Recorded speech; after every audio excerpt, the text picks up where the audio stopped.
So now I've been working on the motor box for real this time, using the real wood. And so what I'm doing is I'm going to have a 6mm ply outside, and this is the inside of the starboard side of the motor box. And so what I did is I planed these boards down to 1/2 inch thick, and then I got them to fit. So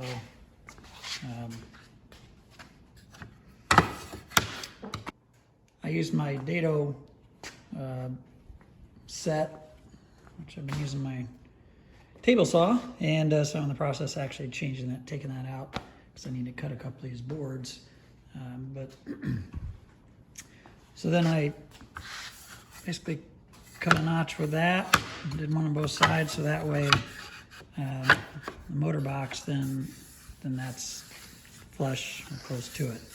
And so what I'm going to do is basically glue these, actually epoxy these down to that 6mm ply. And so now back here, this is going to be the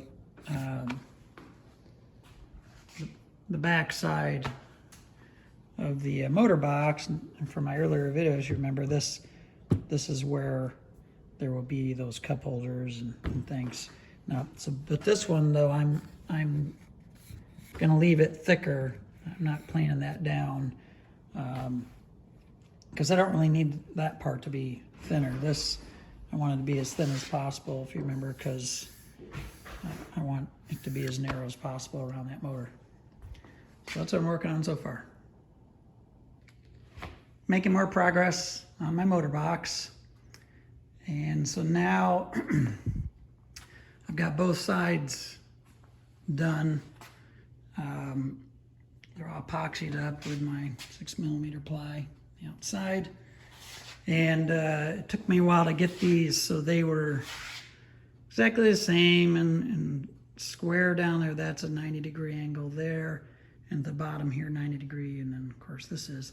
But at the top, the back is a little bit taller than, well, it's actually the front, but that's a little taller than back here, because in the boat, if you remember, I wanted to slope down a little bit. I think I mentioned that to kind of match at least closer to where the sides slope down slightly. So now what I'm trying to figure out is how to start epoxying this together. I'm going to have I've got a piece that'll go along the bottom here, and then I actually have this piece, which, give me a second. And this piece is going to go, see if I can pull that away. It's going to go up here, and this is the back, and then the top of this one I'm holding. If you remember from my prototype, all these top parts have a slight arc to them.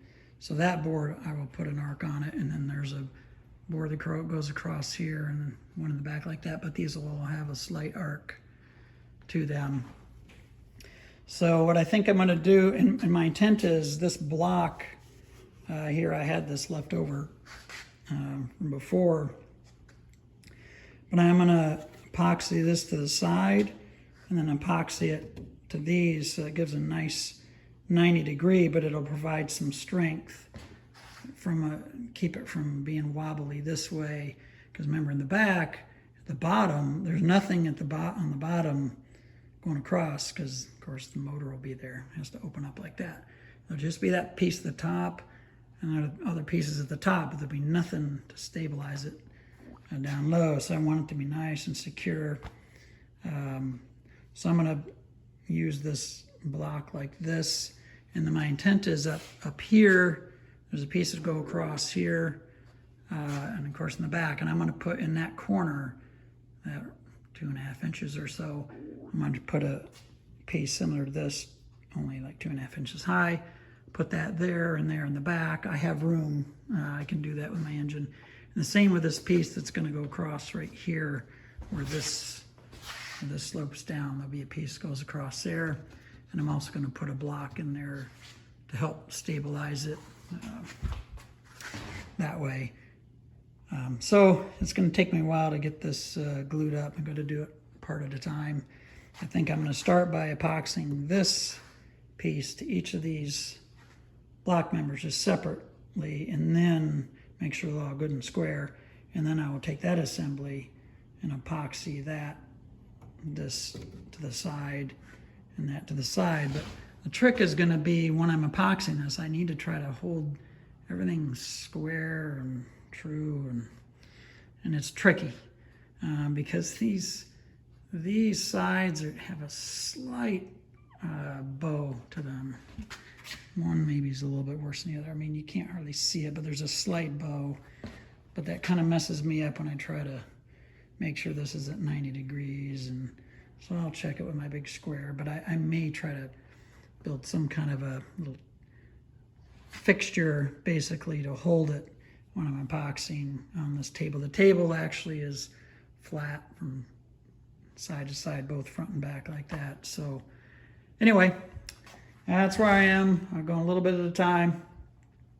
It's just being tricky because this needs to be as square as possible because I've got it so close when I put it in the boat. I don't have a lot of margin for error on either side. So it'll be a challenge, but I am getting there. Continuing on with my motor box. So I'm working on building the top, and this side, all the pieces and parts are made. I haven't epoxied them in yet, but you can see how this will work. And a few videos ago, I showed my prototypes. You can kind of see what I'm going for. And then this side, I'm now just starting on. And these, I'll fair this down a little bit because this one's in order to make it square. I was a little off on my arc, so but I'll fair those little corners like this one here, it's sticking up a little bit. And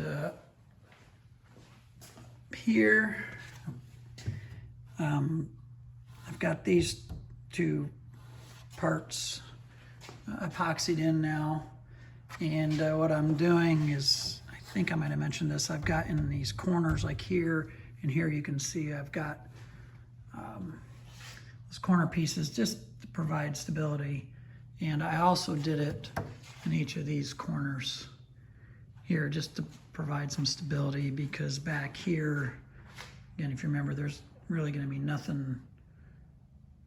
no way to stabilize back here at all. It has to be open like that. But so I'm getting there, and this board actually is going to go right here, and then in between these is where those 3 cup holders are going to go. So, but I'll work on that after I get the top done. So on the sides, it'll be like this, and then in between here, if you remember from my prototype, there'll be at least 3 arced pieces that will go above the center of the engine, and they have to be fairly skinny. So I may decide to put 4 in there. We'll see what I feel like. And you can see here where I've got these, I had to do cutouts here where I had some interference in front of the engine. And I'll show that probably a little bit later. And then here I've got some cutouts for some interference. That's for the 3 wire harness connections for the engine ECM. So it's coming along. So I'm drilling the screw holes for one of the boards for my motor box, and what I'm doing is I'm drilling them at a slight angle this way. That way when I stick my drill in, I use an extension. I don't have an extension right now. That way, because otherwise you try to put a drill in here and you just can't, the drill's too wide. So I put that extension that's right down there on, And then this is at a slight angle, and that allows me to drive the screw. I haven't epoxied it yet, but that's what I'm doing over here. And so all I do is got a couple little spacers there. When I clamp it on, it holds a slight angle. So it's roughly, basically, so from this edge, the hole is a 1/2 inch from the edge, but then as you go down with the angle, it's roughly 3/8 of an inch, because the blocking width is about 3/4 of an inch wide, slightly over that. So that'll put the, when you drive the screw into the blocking member, it'll be roughly in the center. So I'll show that here in a minute. So here's the piece that I just drilled those holes, two in each end, and two in each end like this. So then what I do is I've got the blocking member already screwed in. So then I'm going to screw 2 screws in that blocking member. And if you remember, these are at a slight angle. It's hard for me to hold this at the same time. But I have this extension, which then reduces the angle for my drill here. And then what I can do is, sorry for all the movement. Same thing with extension, because what I have to do, I've got the hole drilled through this piece, but I need to drill a pilot hole into the blocking member. So I just kind of do it like this. And if you just hold the drill loose, since it's the same size bit, which happens to be an 1/8 inch, so I drill that pilot, and then what I'm going to do, I will drill, this is 11/16, so a little wider, just through this part. So I've got this tape on here, so I drill that, which then gives me, when I do that, then the screw is just loose going through this, and then it engages the blocking member. So you can see from the top, I drill to here, and then the screw easily just slides through this part, but then the pilot hole is drilled in the blocking member. And so I'll use that same extension to drill this bigger hole here. And then on my extension, I'll take my this bit, Pearson bit, and then drive the screw. So I clamp at the top, I can do the bottom, and then I'll move the clamp down and do the top one, and then I'll do the same on this end. So here I've got the top hole drilled, and if you notice, and I have the pilot hole drilled all the way into the blocking, and then 11/16, hard to see. Now you can see how this just slips in, because 11/16 is through this part. And then I got the 1/8 inch pilot hole there, so I'm about to drive the screw. So there we have it, those two in. And again, so I can just show you, so with this extension, when you drive the screw and drill those holes, then remember, this is at a slight angle like this, and with the extension on, you got enough room, since this is up pretty close to that piece. So that's how I did that. And of course, that's how I did this, and also when I drove screws for this side piece, and you can see that one, I just have one partially in. And so it works pretty good. I know there are different ways to do it, but one of the things when you're building parts like this, like when I go to epoxy this, I have to be strategic about what I epoxy first, because you probably can't do it all at once. So I'll have to epoxy like this blocking members maybe to here, and then this blocking member will need to be probably epoxied on this, and then I can put this in and maybe epoxy this little piece to those two blocking parts at the same time. Maybe I do those. So you have to kind of do it obviously in stages. If you do it out of order, you might get yourself in trouble where you can't get a drill to fit in between somewhere and things like that. So Sometimes when you get tight spots, like how to screw, like here you can see these screw holes. I can't get my drill in with my extension, you know, even though I did cut these a little bit of an angle like that. And even up in here, I said, you know, you can use an extension, drill extension like I've been doing, like that. But you can also use one of these 90-degree things if you need to, like here, to drill this and to drive the screws. I'm gonna have to use this 90-degree extension. And it's the nice thing about using it only when you have to is when you have a drill with a straight extension. I mean, you can really, you know, push on it, especially when you're driving the screws, so you don't strip the screws out. But anyway, that's also an option. I thought I would do a kind of a boat build status check. I'm at 2,460.5 hours into the build. More than I thought I would have at this point where I am. So I thought I'd walk around. Last time I did one of these, I mean, nothing's changed with any stuff up front. I've basically been focusing from the rear forward. So back here, things that I've worked on, it's gonna be a little hard to see, but I've got a bilge pump down there that's installed, and the hose comes up, and I've drilled back here the outlet for that. On the other side, I'll show that here, the vent for the fuel tank is also basically same as this on the other side. Down here, I can't remember last time I did this. I'll just go through the main things that have been done in recent months.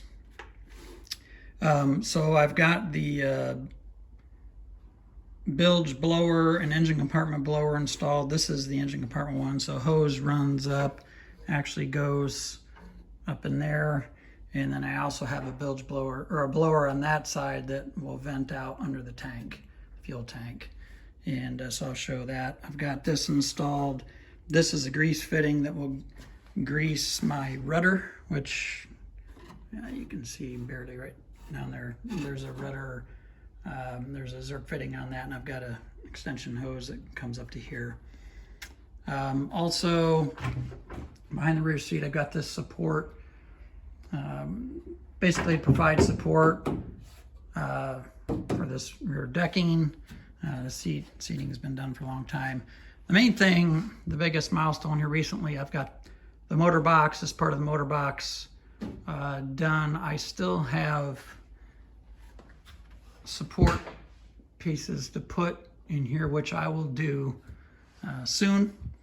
But also this flooring, the flooring that I've got done here. This piece I will need to recut another one that's a little bit bigger. But I've got these two parts up on top of the stringers in this box that goes kind of in this area to allow for recessed flooring. I wanted the flooring down low. So these, obviously these would be step up and down, but that's okay. I'm okay with that. And the flooring on that side, and then the ceilings. I've got the ceilings done back here. As far as the raw wood, I still need to bleach them and stain them just like I did top sides. And then I will put varnish on them. And then obviously I will put caulking in those gaps. But then also down here, you can see these are supports for the motor box on either side. I've got it on both sides. So that will provide support. So when people lean on that, it's supported well. And I'll show how that opens here in a minute. Just because this took me a lot of brain power to figure out, because like I've mentioned in recent videos about this, I want it to be as low as possible and strong and narrow as possible, because this motor is pretty big, especially with the risers like that. So I'm happy with where it ended up. And then here you can see these bulkheads, which are just sitting in there right now. They're not attached or anything. I've just cut this new deck beam. I'm redoing these deck beams because this is the original one here. I've got the other one actually cut. It's behind there because I want basically more support. These will be deeper. Now this one has cutouts. I had to cut this out to go up over the engine, but this side will not. It'll basically be a straight edge going all the way across, and it's 6 or 7 inches tall there in the center. So, and then I will have bulkheads somehow in here, and I've still got to figure out how I'm going to essentially put a cover over the front of this engine and do this bulkhead. I did some prototyping, and I've got a few videos back where I talk about how I've prototyped this, so I'll do something like that. I also need to remake these support beams or support pieces that these 2 deck beams will be attached to, because this dimension has changed now. When I finally mounted this motor box, it set the dimension for this. Well, this one has to be actually close to this front edge has to be close to where this line is, and you can see it's a little far forward. Plus, I want the deck beams to be vertical relative to the stringers, and because of the angle of the way this part of the boat is, I'll have to cut the edges of those, kind of like a trapezoid a little bit. So anyway, so those are the main things that I've gotten done, which again, this motor box took me a lot to figure out and build. It's the point where I am now. I've probably spent 2 months actually to this point on building it, and it took a lot of time before that designing it and figuring out. And I prototyped it, which I've got videos about how I made a prototype for it. But I'm happy with how it's turning out, and this has got a nice little curve to it. Let me slight curve there that matches curve of the deck beam, and then this back part I have a curve, and then now you can see where the 3 cup holders will fit in between these back parts. So I'll walk over to the other side and show a little bit over there. So on this side you can see I've got mounted, this is the charcoal filter for the fuel tank vent, and a hose that runs. You can see I've got a fitting there. So when the tank is put in here, I've already got kind of the routing how that vent hose will go, and then it comes back here and then goes out. And I've got the vent there. And so that's where I am. Also, I haven't talked a whole lot about it, but I really kind of messed up when I first installed these exhaust hoses. And so because I didn't use good marine grade caulk. I was just, I don't know, it was a brain warp. Actually, the installation instructions for these say use silicone caulk. Well, I used hardware store silicone, and then I decided I didn't want to do that. We had to get these out, get these unattached. It was tricky, and so now I have to kind of rework the holes, because to get these out, I had to do a lot of from the inside, sort of cut a thin edge around on the inside of that, and it sort of chewed up the wood a little bit. I mean, it's all, you'll never see it. It's the inside of the hole. But I've got to rework it. Well, the other problem is I've got getting these off. You can see some nicks and things on this, so I'll have to restain that. But the main thing is I don't want any silicone caulk on this, because if you remember, this basically has 4 coats of CPES on it, and I was going to varnish right over that. Well, if there's any residual caulk on here, I don't think varnish is going to like that. So that's going to be tricky to get that caulk off. I'm trying to avoid refinishing this whole transom above the fiberglass and paint. So I'm hoping I can make that work, but that's going to be another day. All this interior work, I'm trying to just work my way forward. I just winterized this engine. I didn't make any videos about doing that again. I've got a video from doing it last year. So now I'll just set this camera up so I can show how that motor box opens. Okay, I say set my camera up. It's actually just my phone. So it's nice having the flooring in here because you can walk around a lot easier. So I'll show how this opens. It'll open just like that. And and the main reason I have it open, which will be handy, is to be able to check oil. And so I probably have some kind of support stick or something, so I don't have to open it all the way, or I may just let it kind of go all the way back like this. We'll see. Because to get to the oil dipstick there, but when I winterize the boat, the sea strainer is back there, so when I do that, I'll be able to, actually I might just be able to do this when I'm working on it. One thing I didn't mention is the two front supports. What they have two, basically two pieces of wood that go along the sides. They're, I don't know, 4, 5.5 inches long or so. And on the inside edge, they have basically an angle cut. So as the motor box goes down, those angles on both sides help guide the motor box to go right straight in line where it should be, because remember, these two corners, there's nothing supporting them, and actually this whole bottom, obviously, because it's got to go with the engine, but over time I don't want this motor box to warp and things like that. So I've got those two guide pieces basically. Actually, I'll show those in a minute, but I also plan on putting guide pieces on the center supports that I have, because over time I don't want these sides to bow, and hopefully that'll help keep that in place. And also this top piece right here on the bottom side and things, there are a lot of little cutouts and notches and things I had to make for these hoses and the top of this heat exchanger and the dipstick and hose over there and things. So that was took a fair amount to get right. And I also have cutouts like for the top of these three harnesses going to the engine controller. I had to make some little cutouts for that, and a little minor cutout for the top of this relay box. I think those are the main things. So it took some time to get right. Ideally, what I'd like to have is some kind of pneumatic supports like you have on like trunks of your car and things to help assist with this, but I just don't think I have room for that. I actually might on the outside of these hoses. We'll see, because it'd be nice to have this be sort of assisted, so you don't have to, it wasn't just free,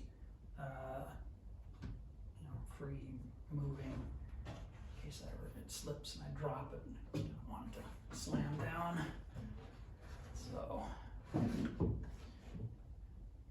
So yeah, I will show what those supports look like, the guides, here in a second. So here's a close-up of the starboard side front support, and then if I can, hold on. So if I lift this up, you can see those two guide pieces, one on the inside and one on the outside. I can't really point because I only have two hands, but as this comes down, that guides it right in where it's supposed to be. And so there's a slight angle on this outside one, on the inside one the angle goes this way. And so again, I'm going to do a similar type of a setup here on top of that support part. And then also I wanted to mention these hinges have a pull pin. There's a little ring there, and so you can pull those pins out, and then this whole motor box will just come right out, which would be nice. One of the things I am going to also have to figure out is some kind of way to lock down the front, lock it in position so it can't bounce up, because I don't want to be going 20, 30, 40 knots, have that thing bounce and catch wind under it and whoosh, rip off and fly off. Obviously that'd be no good. So I'll need to figure something out there as well.